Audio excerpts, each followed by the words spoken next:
Thank you for listening to Serves It Right. My name's Andrew, and today we are talking to Dr. Scott Haas, psychologist, James Beard Award winner, and author of two really fantastic books, amongst many, Back of House and Why Be Happy. Back of House is Dr. Scott Haas's journey in what it was like to be embedded for 18 months inside of one of Boston's most demanding kitchens with Chef Tony. Super cool, super fun. It's actually the book that led me to reaching out to Dr. Scott Haas.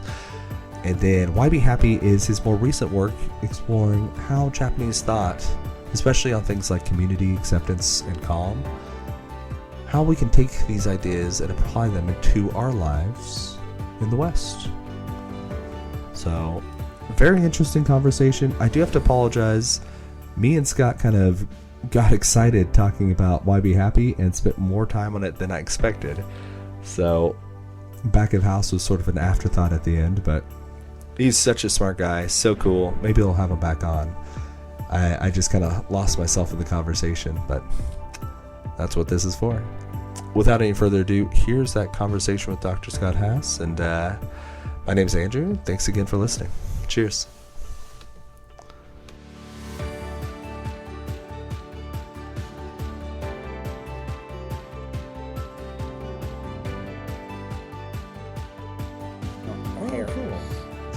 Maybe like old school barbers back in the day, or no. H-A-R-E, large rabbit. H-A-R-E. Oh, yeah. You even spelled it out for me, and I'm still not on board. Oh man. Yeah. No, it's cool. It's back in the day in the late 17th century. People didn't have last names, so people started to create their own names, either based on their occupation. Like you meet Schneiders, who are tailors. You meet Coopers, who made barrels. You meet Smiths, who were blacksmiths, and then you meet a lot of people with animal names. So they had an animal name. Okay. Dr. House. There you go. Now I know. Yeah, so if you're okay with it, I was going to just start. One of my favorite quotes came towards the end of the book. It might have actually been the exact end of the book. Why be happy? So you say it's not about being happy. It's about learning to live with disappointment, making others safe, and developing insight that helps you understand that happiness flees when there is loss. What's lost must be accepted. After all, why be happy when there is so much work that still needs to be done? So, beautiful book. I believe that's right at the end. Why be happy? Start there. Yeah, so I mean, there's like two camps. Mm-hmm. When it comes to the idea of happiness. So one camp is the self-help camp. And the self-help camp is about personal happiness, about how do you achieve that? Do you achieve that through yoga, through meditation, through psychedelics, through any number of things, all right? And then there's the other camp, which are the social activists who say that you can't think only about your personal happiness. You have to think about your community, not just your family, but your community and about the world in which we live. So that comment at the end of the book was an effort to bring the two camps together, which is that if you're not feeling some level of contentment that enables you to focus on getting things done during the day, if you're preoccupied, if you're worried, if you're miserable, you're not going to be of much help to others. But on the other hand, if you're only thinking about yourself, then it's a selfish act. It doesn't really address the underlying structural issues of unhappiness. And one of the examples I gave in the book is, which is true for me, and I think it must be true for others as well, is, you leave work and you feel really good about what you did that day. You did a good job. You're really pleased with yourself. You're pleased with your colleagues. You did what you needed to do, and you're feeling really good. And then you're at a stoplight, and then there's this person holding up a sign saying, homeless veteran, can you please help? And suddenly, without making a connection, you feel some sense of loss or some sense of sadness. And I'm saying that you can't only think about your day at work or your marriage or your whatever it is. You have to think about who's that guy on the street? What can you do? I don't mean necessarily getting out of the car and giving the person money, which is fine if that's what you want to do, but thinking more about the community in which you live and considering that your personal happiness takes place within that Mm. context. No, and that's an important point because, there's a tension that goes through that whole book. And I feel it. I mean, living in a Western nation, we're so individualistic.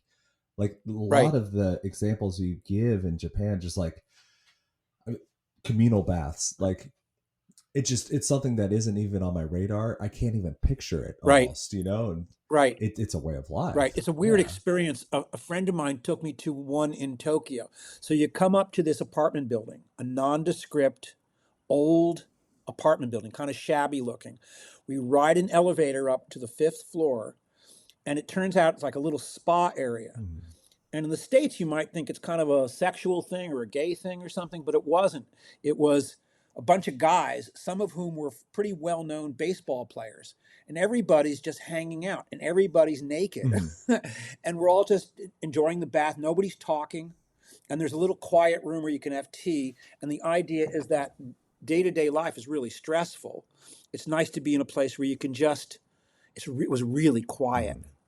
It was really quiet, and you just felt this sense of harmony, and that was kind of pleasant. We don't have a lot of that here, because anyway, we don't have a lot of There's a that lot here, of so noise. Yeah.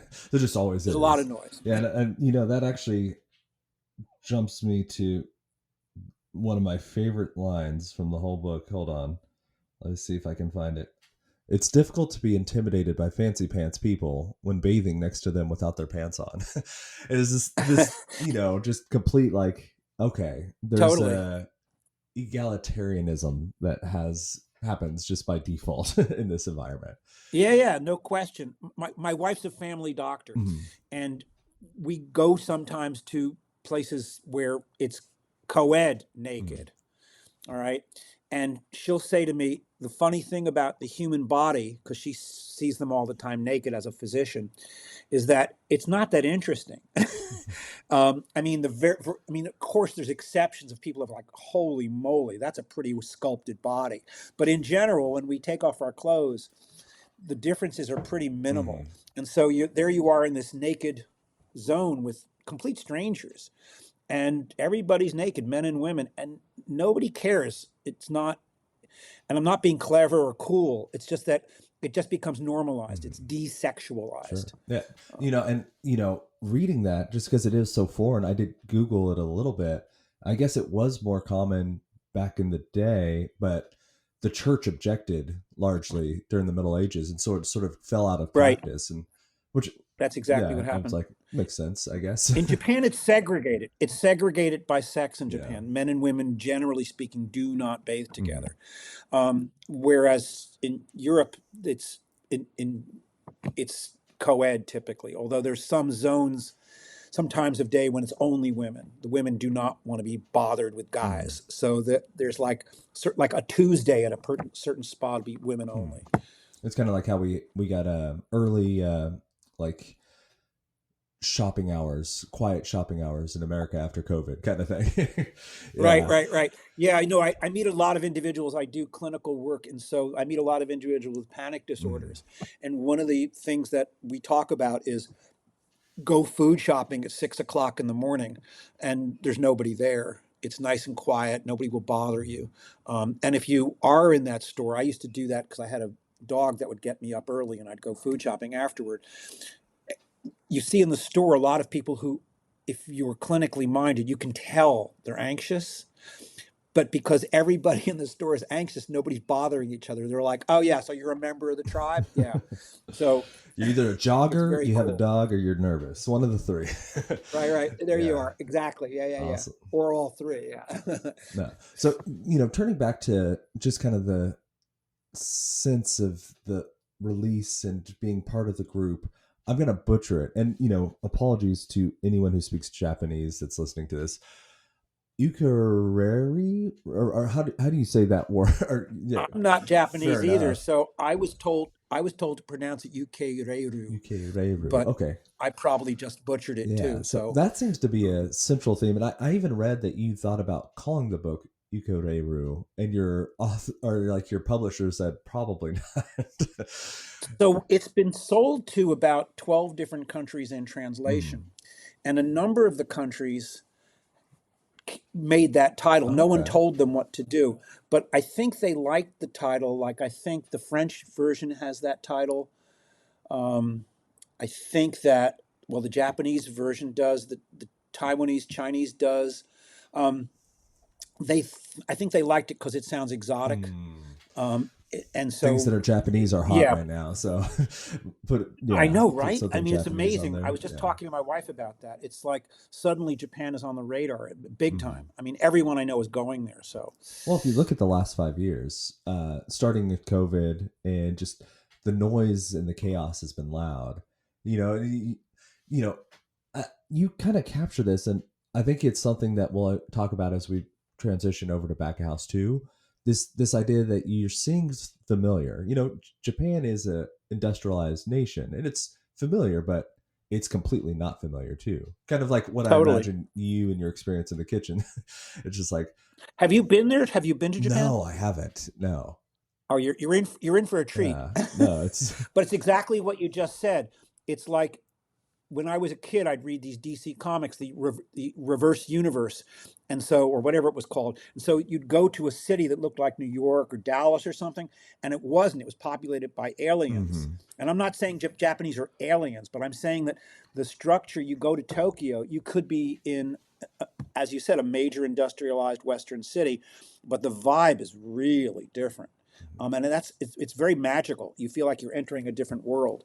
The joke is people call it Planet Japan, and it has such a deep integrity and deep traditions, but it's such a hybrid culture. I mean, on the one hand, they deeply admire Western values and Western institutions, but on the other hand, they retain so much of what they were about before that happened. It's pretty recent. I mean, it's only since the 1860s that they adopted all these Western Yeah. ideas. What? 160 years of that. Yeah.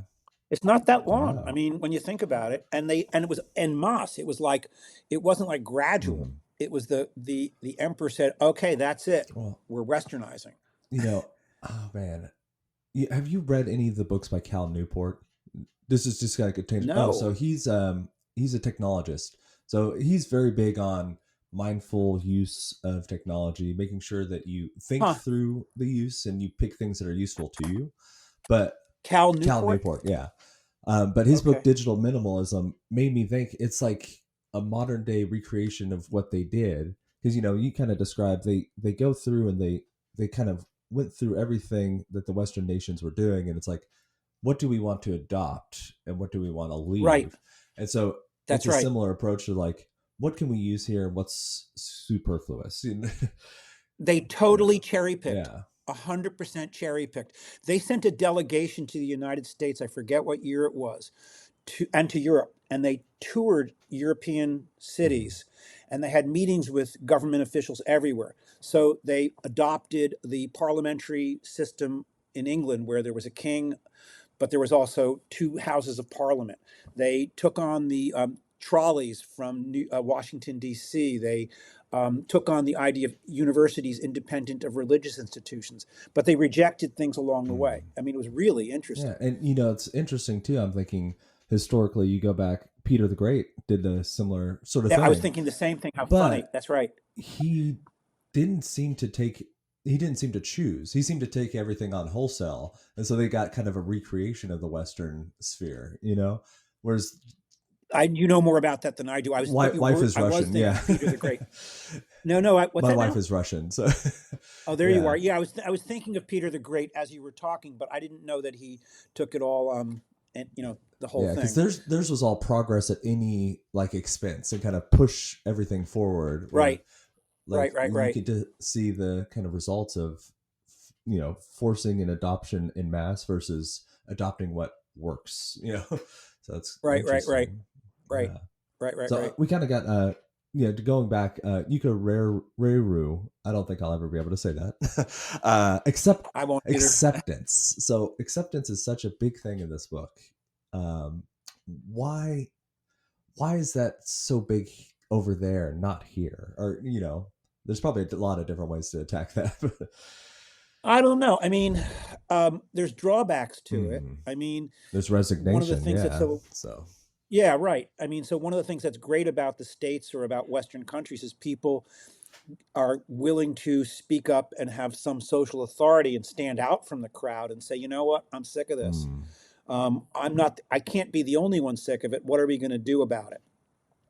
And in Japan, that's so not the way to do things. And the cool thing about Japan is that it's conflict avoidant, it moves towards a consensus. Um, and the drawback is you could be in a marriage or a job that's really not mhm. meeting your desires or needs, and you just accept it because that's how you're fated to do Because it. that is the way we've always Uh, done it. Yes. right, Yeah. and that's not great. I mean, that's really for obvious. It's clearly not great. On the other hand, the individualism is not so great either. The idea like it's my stuff, you can't have it, and I wish you well, and good luck to you. I mean, I live part of the year in Switzerland, Mhm. and in Switzerland, there's a movement towards the center. And one of the things I like about that country as well as Japan is that there's so much public-private cooperation. The private sector is not ideal, the public sector is not ideal. But what can we do Mhm. to work together to make it good for everyone? An employer wants his employees to be physically healthy and be able to afford adequate health care, so they show up to work and don't hate working and don't cut corners. Mhm. On the other hand, they don't want to be paying out so much to health care that they're not making the minimum amount that they have determined as profit. So, how do people come to some agreement? And the individualism of, say, the States and the groupthink of Japan, both are in extremes clear. I'm not saying anything original. They're really Mhm. problematic. So the nice thing is trying to combine the two of them. I mean, the Japanese friends that I have, one of the reasons that we're friends is because they are attracted to Western ideas. They're attracted um, to the individual. They're attracted to speaking their Mm. minds. You may have a counterpart in Japan writing a book about be happy for Japanese people. Well, yeah, no Yeah. question about it. I mean, I've had friends turn to me and say to me, well, one of my favorite examples, I have a friend, Mika, and she wanted, we asked her, so Mika, you and your boyfriend, it seems pretty serious. Oh yeah, it's pretty serious. Have you thought about maybe getting married? Oh, well, I think about it. And I turned to her and my wife was like, that's pretty interesting. And I said, watch this. And I turned to her and I said, does he know? And she said, oh, no, no, he doesn't know. I said, well, Mika, maybe the two of you, and she's in her 30s. And I said, maybe the two of you could talk about this idea of where this relationship is going. Oh, I don't feel comfortable doing that. It was like, wow, wow, wow, wow. It was like junior high school. So we came to the resolution that she would ask one of his friends what he thought about the future of what did he think, but she couldn't ask him directly, like, where are we going Oh with my this? God. And I thought, that's like you're 14 years old. Do you want to be my boyfriend? It was Mhm. like, I was thinking relationship advice through a game of telephone. Yeah. right, right. So they benefit, the Japanese people I know benefit from being having more social authority. Mm. And again, I'm not generalizing, I'm not being categorical, but I do think that both cultures have a lot to learn from Well, each sure, other. sure. Yeah. What they may lack in that area, I think you point out their respect and appreciation of nature is a huge plus, especially in the modern era. Like, yeah, Right. it's something, at least in the Western nations, most people don't value nature and we suffer for it, I think. Well, that's complicated Oh, too. of course it is. Yeah.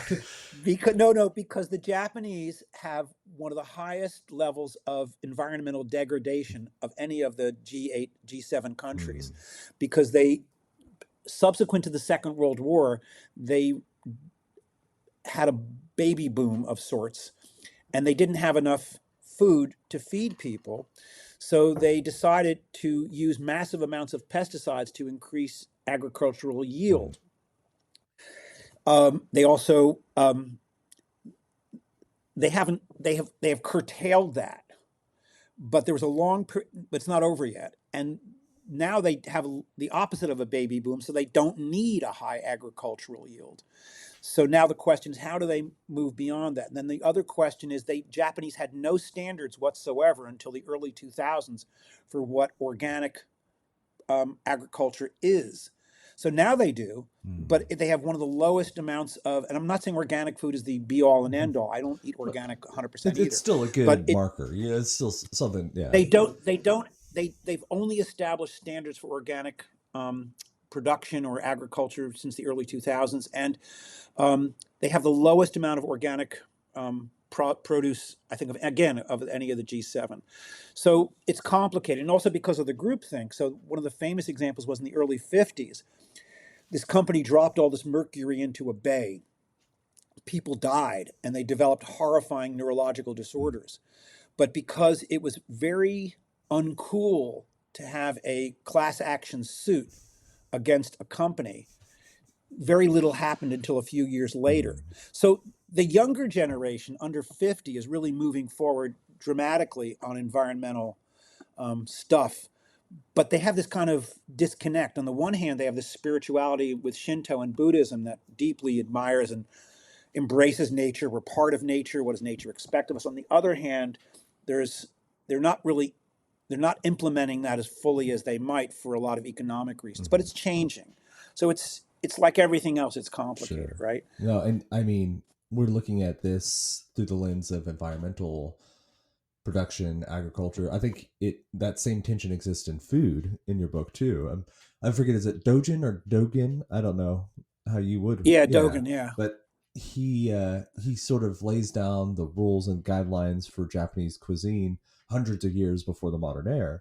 But he's writing in a period where it's him on the fence in between the starving peasants and the rich lords, and nowhere in between shall these two meet. And Japan is a tough country to live in. I think so. I mean, mountains. I've been a whole bunch of times. I've never lived there for long periods. I love being there. I wouldn't say that when I'm there I'm happy, but I would say that I always learn something new. I mean, I go there and I think, oh, I figured it out from the last visit. I got it. And I go there, I'm like, oh, dude, you're completely wrong. Everything you know is wrong. It's so wonderfully complicated.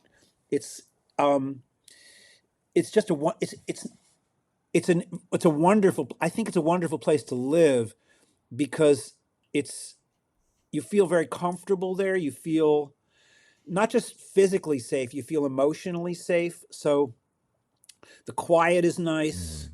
The feeling of being around other people who are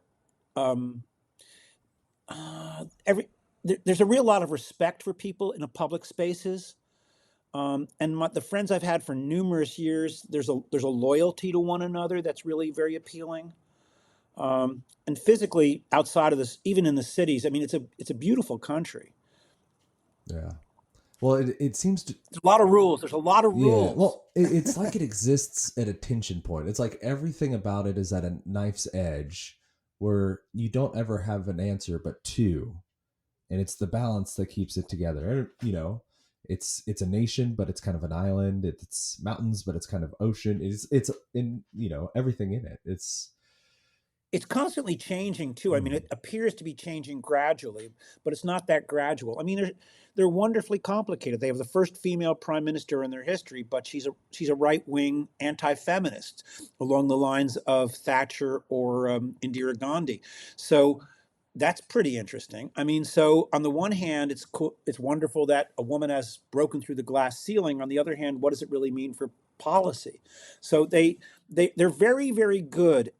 Even though it doesn't appear to be true, they're very good at embracing contradictions, which I find instructive. If you're enjoying this so far, please take a moment, hit like, subscribe, share it with someone that you know would enjoy it. It'd mean the world to me, and it really does help this show grow. All right, back to it. I think that's a really great transition. Contradictions, tension. Tell me about Craggy on Main. How'd you get mixed up with them? It doesn't exist I anymore. know. Was it COVID? So it closed during COVID, and then it never reopened. Wonder, do you know what Chef Tony's doing? I Oh yeah. do. Do you have a new project, or is it Um, hush hush at the so moment? no, no, no. It's. I don't know if it's public. I mean, it's easy to find out. He's an executive chef director, culinary director at a small private school in a in Boston, the Boston area. So he directs the culinary program for this private school, and I haven't been in touch with him in a while, to say the least. But it's I think it's a calmer. I would imagine being a culinary director for a private school is where you have a schedule where you're asked to feed people um, food that will sustain them during the day is a lot more calming than a busy restaurant that's got a reputation for being deeply innovative and attracts a pretty high end Yeah. crowd. You could probably see his family So a little bit more too. that's right. Yeah. Yeah, yeah, I would imagine. Yeah, yeah, yeah. I mean, it's a beautiful private school, and I think it must be very Yeah. civilized. So how did you get hooked up with them? Like you kind of put a little bit of it into the beginning of the book, but it was more, did you already have a book deal when you approached them with the idea? Like how did that all work? So many years ago, just prior to the book happening, the work that went into writing the Mm. book, I've written about chefs and restaurants for a long time. I won a James Beard Award for my stuff with National Public Yeah. Radio. Congratulations, So I by the got way. to know a lot Yeah. of these guys. Thank you. So I got to know a lot of these guys. So I knew the New York City chefs a whole lot more closely than the Boston chefs for a bunch of reasons. So there was a possibility of doing something with one of the New York chefs. Um, I didn't pursue it, and the New York chef I'm thinking of, who we came close to doing this with, is crazy Mm. famous, and someone I traveled with to Japan. So the first time I went to Japan was with Daniel Boulou. He took three of us. I had never been before, and two of the people on that trip, one was Richie Teresi, who opened up all these beautiful restaurants in New York, Carbone, et cetera, et cetera. Now, he was like 22 then, just a kid. And then the other person was Andrew Carmelini, who opened up a bunch of places, one of which was Locanda Verde. He's partnered with Robert De Niro, blah, blah, blah. So Andrew was going to do this thing, and he had to talk to one of his partners. But then it occurred to me, I at the time had two dogs. I had two Bernese Mountain Dogs. And I thought, if I go back and forth to New York, who is going to take care of the dogs? So this restaurant, Craigie on Main, is about a mile from my house. So I had never been there, but I'd heard really great things about it. So I went in Mm. there, I sent Tony an email or whatever, and I said, let's meet to talk about this. And he agreed immediately, just shook my hand, said, great, no problem, let's just do it. He was completely open to it.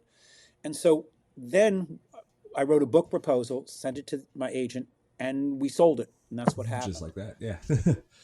Just like, well, no, Oh, I mean, oh yeah. 18, a it took a few few months after months, that. Yes. but it was not, that's what Mm. happened. And then I spent about a year and a half to 18 months. Um, that is 18 months in the restaurant, working the line or observing the front of the house or observing the kitchen. I spent time interviewing Tony's Mm. mom, his dad, His wife. Yeah. the sous chefs, general manager. I talked to everybody, and it evolved in Yeah. that way. Yeah. Even his what is Santos, the original guy? Yeah. Yeah, Yeah, yeah, yeah. I yeah, thought yeah. Secret Santos was the funniest name. I think I'm gonna steal that for my restaurant for this holiday season. Yeah, yeah, I mean, like in every restaurant, there's a guy or there's two guys who are up at 4 o'clock in the morning making I the got broths, the McCoy. Yeah. soups, the whole thing. Yeah, yeah. So he was in many ways not the only, but an anchor of the Mhm. story. Yeah. No, for sure. There's always that guy too. Yeah. Uh, Right, and right. Tony, it's funny that he agreed like that, but reading the book and thinking about him, he seems like a person, a chef that trusts his judgment quickly. I'm thinking Hmm. about you wrote, and I this one stuck with me when he had his meeting outside with all of his cooks. He's talking about openness, being open to ideas. And then one of the chefs says, "What if we put the cut up like the shavings of the veal or something into the burger?" He instantly said, "Not enough fat, won't work." And just like it's just Right. like that. And I've worked with chefs like that too, and that's exactly how they are. Well, part of the challenge for the person putting that proposal forward was, so I had worked in another restaurant in Boston called Hammersley's Bistro, which was one of the first great restaurants of the modern era in Boston. It opened, believe it or not, let me think. Oh my God, it opened like it opened like 38 years ago. It's no longer there. Gordon Mm. retired.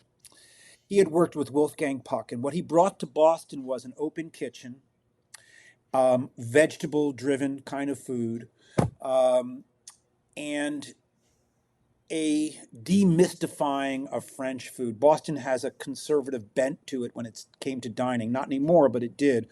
And also this kind of formality that the older generation seemed to embrace. But Gordon was like, let's have a little bit of a more California feel to this. And let's have a more of a French bistro feel to it.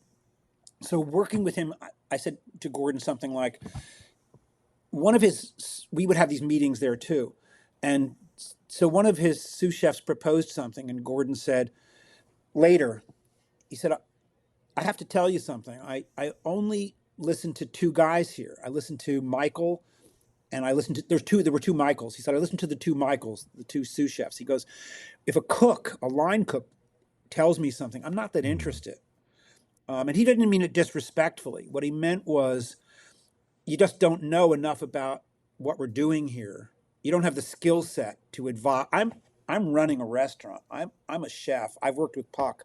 You don't know how to advise Mm. me on a dish. If I ask you, I want to know your answer. But my sous chefs are such good guys. They're so smart and so skilled and so experienced. I want to hear what they have to say.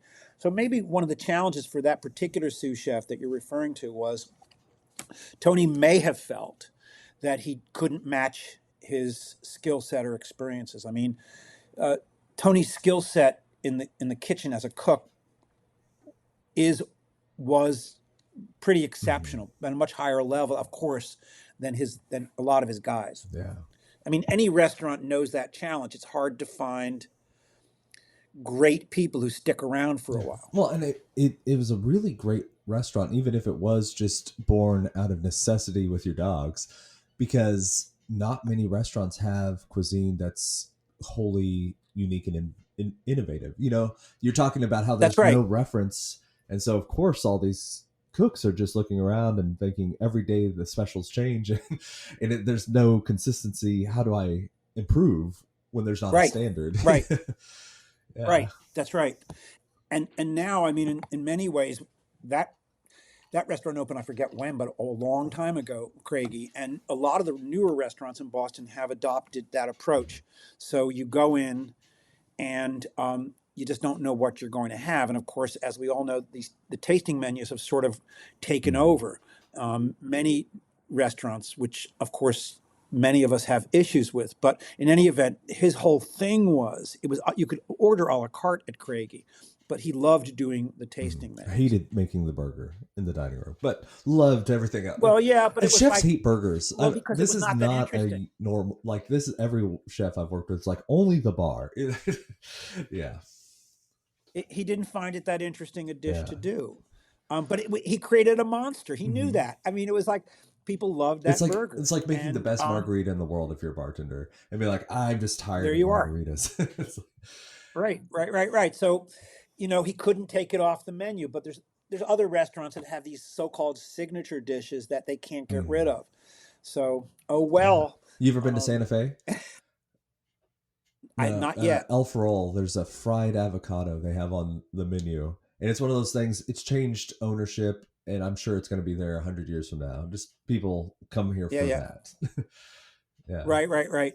Yeah, I mean, on the other hand, on a positive note, it keeps the restaurant afloat. I mean, it's a nice priced Mhm. item. How much does it cost to make a burger compared to what you're selling Yeah. it for? I remember when I was working in Hammersley's, he had all these sides, right? So he had a side of a beautiful, uh, like a mashed potato, like a Robuchon potato. mashed with milk. It was really, really delicious. So my job was to plate the lamb with the potato, and he sold the side for $8. And I remember scooping up the potato, and somehow I had tilted the plate incorrectly, and the potato slid to the floor. Mm. And I turned to Gordon. He was right next to me, and I was so humiliated and embarrassed. And I said, "I'm really sorry. I'm really sorry. I mean, it's $8." And Gordon looks at me and goes, 10 "Scott, cents. I appreciate what you're saying. I like your attitude. Excellent. Don't drop the potato. Didn't cost me $8." Mhm.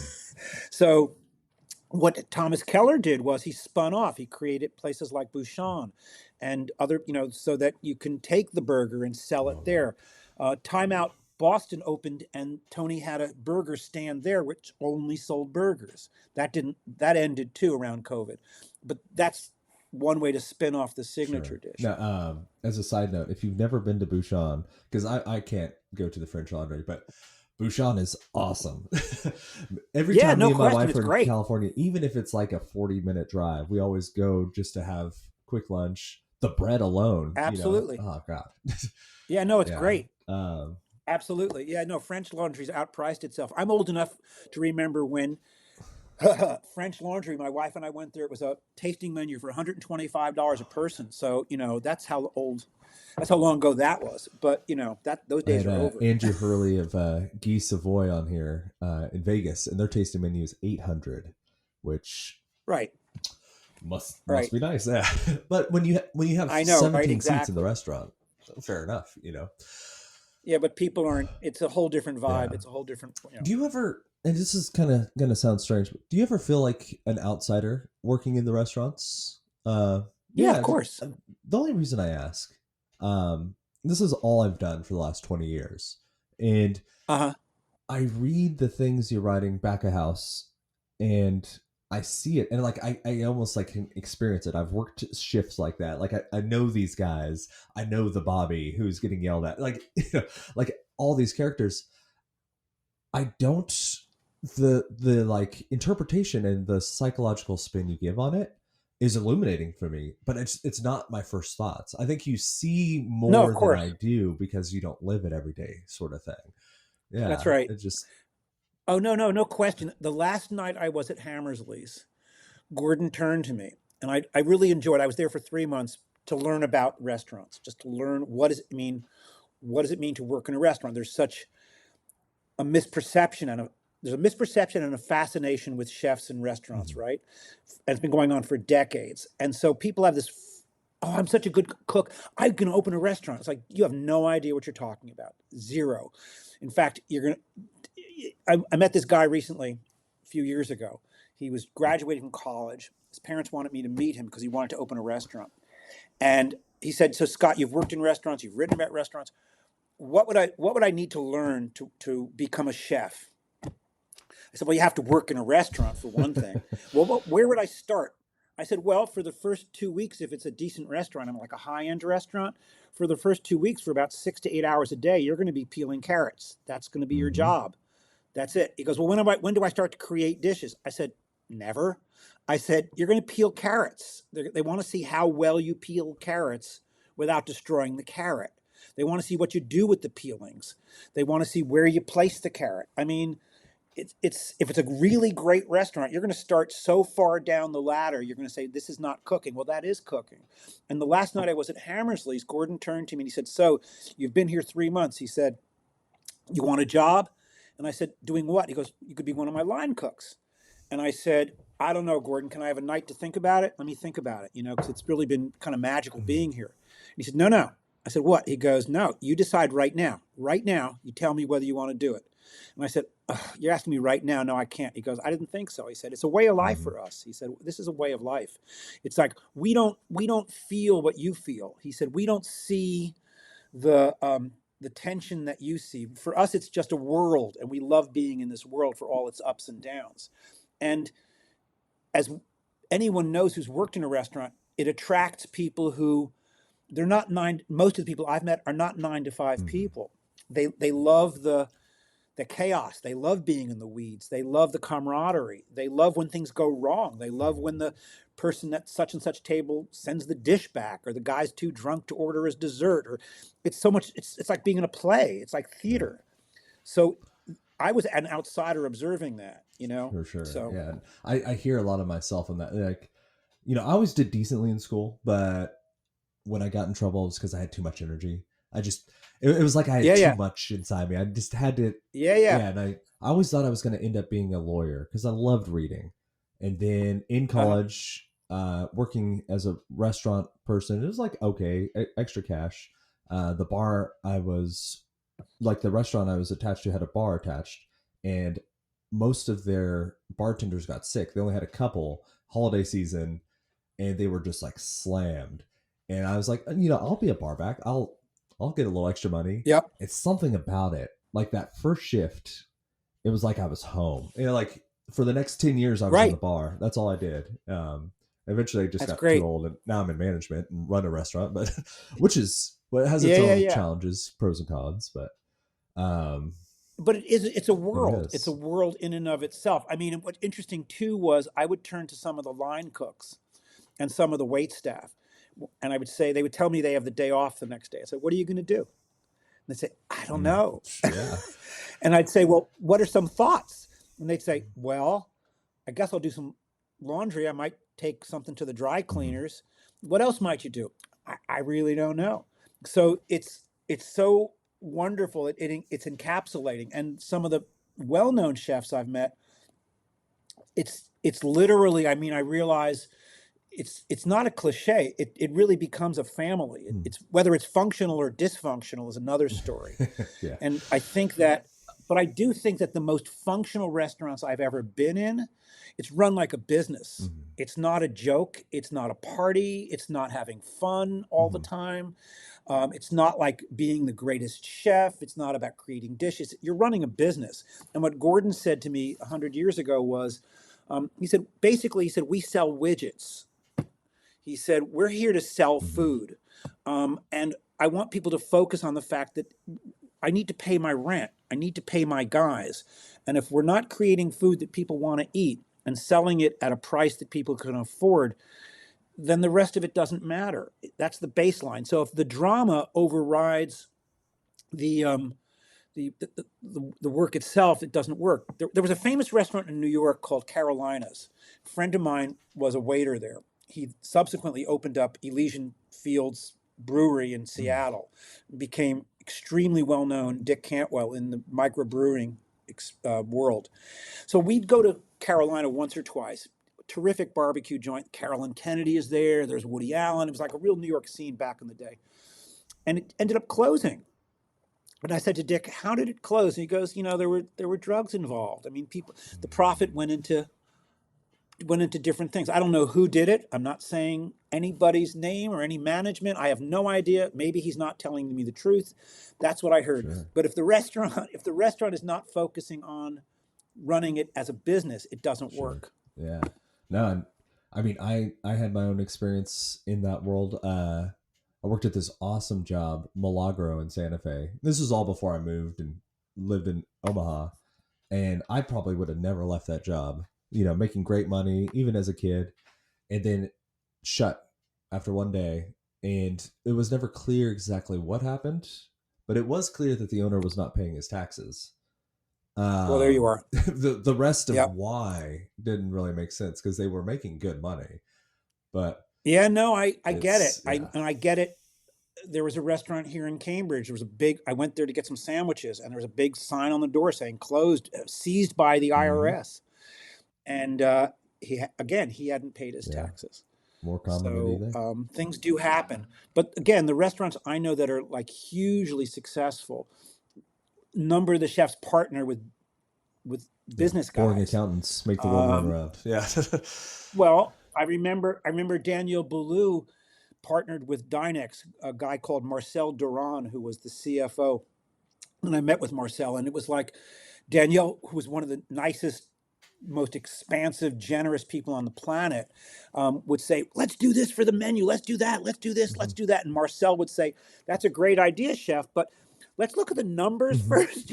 Let's see what we can charge for the white truffle foie gras burger Exactly. that you want to wow New How York much with. is caviar, actually? Yes. Right, right. How much do these things cost? That's. And Thomas Keller said to me ages ago, he said, I never think about the price of things when I buy them for the restaurant.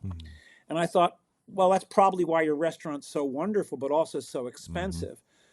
He told me that there's a person in Vermont he buys butter from. He said, we buy all of her butter.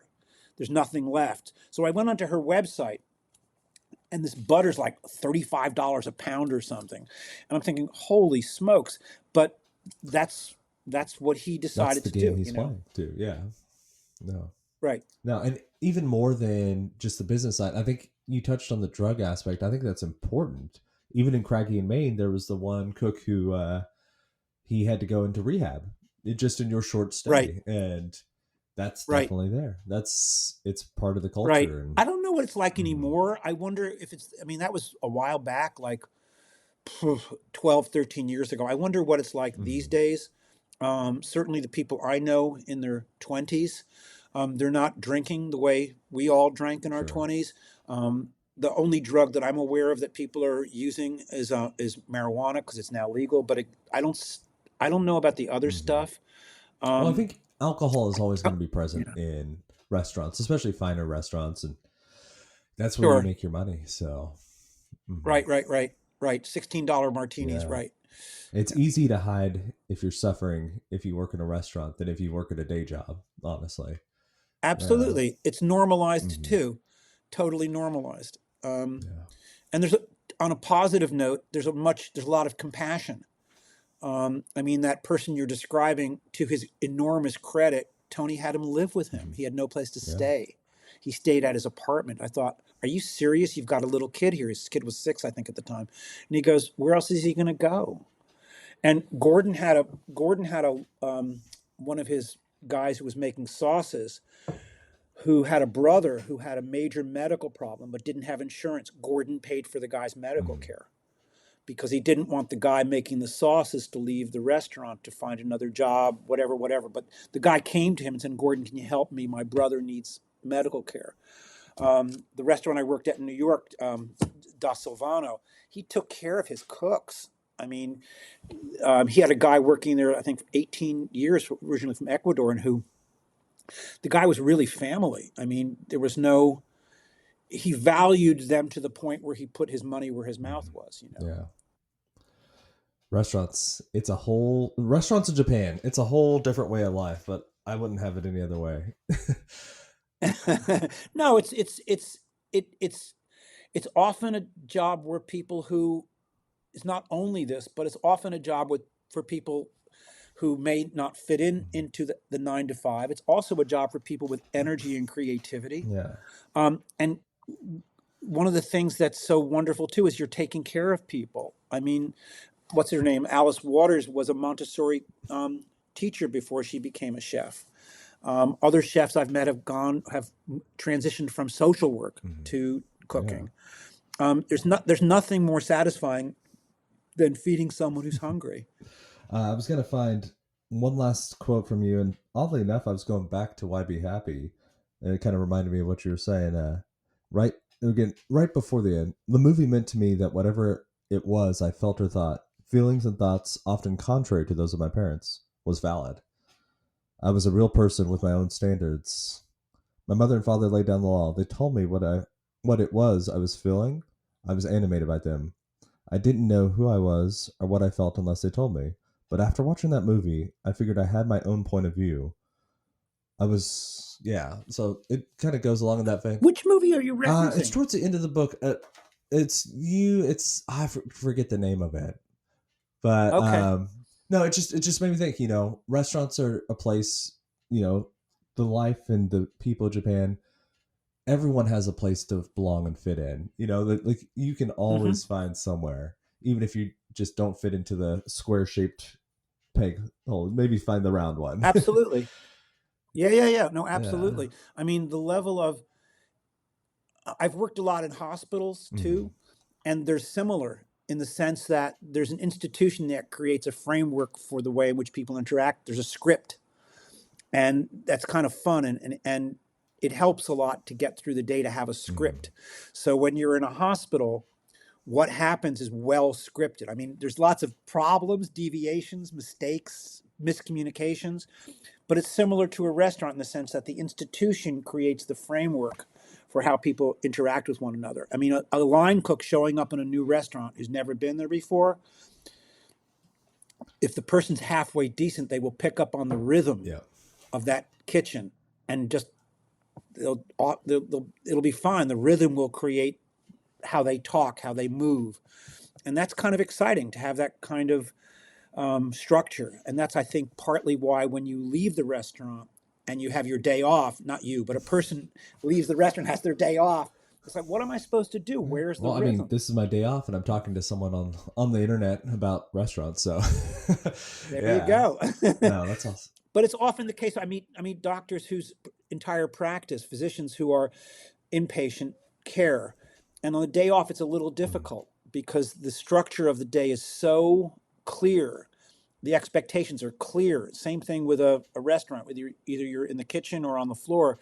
And when you leave those institutions, the rest of the day is so amorphous. It's like, what happens? How do I make things Mm. move? Awesome. Dr. Scott Haas, everyone. Thank you for coming and joining me today. Is there Thanks a anything that lot. we missed that I should have mentioned, or? No, your questions are great. You're Well, thank you. wonderful. So uh, Someone seriously, listening, where could they go to find out more about you? Where could they follow you, or find out where do you like people to get your books? Or well, the books are on oh, Amazon. classic Jeff Bezos. Thank you. There you go. Well, hey, you take the good with the Yeah. bad, and I order. I'll tell you something interesting though. So we have a number of independent bookstores in Mhm. Cambridge. I will read a book review in a publication, like not to be like the London Review of Books or the Times Literary Supplement, and I'll call the bookstore or I'll go on their website. They don't have it. They don't have back Mhm. orders. So, for better or worse, I go to Amazon and I can get the book in 24 Yep. hours. I fully recognize the challenges that Amazon presents to local Yeah. independent bookstores. I respect that. It's a problem for me. It's a Mhm. contradiction. But that's where my book is. Well, and the Um, truth is, you can, Amazon started as the bookstore. I mean, it there you was that go. one identified problem that gave them their genesis. So, There you are. I yeah. mean, I go back and forth. I buy from independent bookstores. I buy from Hmm. Amazon. My book is at Amazon. I have a new book out that was published by a Swiss publisher about Swiss farms and agriculture. That's also on Amazon, but on Amazon Hmm. Germany because the book, I wrote it in English, but they published it in German. So Amazon has been the place that's been selling my Awesome. books. Well, I'll have a link to all those. And yeah, Thank you. thank you for joining us today. It was a real pleasure, honestly. Thanks a lot. Take care. Good to meet you. Thank you again for listening. If you have not, please like, subscribe, and also leave a comment on the show.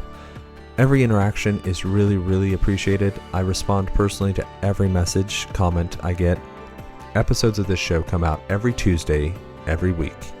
If you have any questions, please feel free to reach out, and I'm looking forward to talking to you again soon.